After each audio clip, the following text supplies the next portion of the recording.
ஸ்ரீராம பக்த ஆஞ்சநேயர் கவசம் பாடி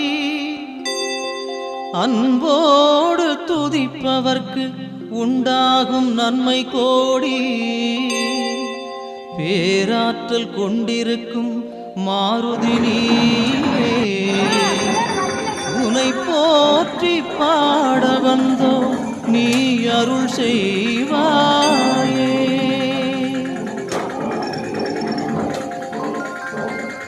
அஞ்சனா தேவியின் அருந்தவமைந்தா,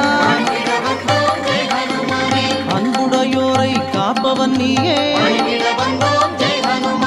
நெஞ்சினில் என்றும் வைத்தே உன்னை, சந்தனத்தாலே பொட்டினை இட்டு சிந்தையில் வந்து நிறைந்தவன் நீயே.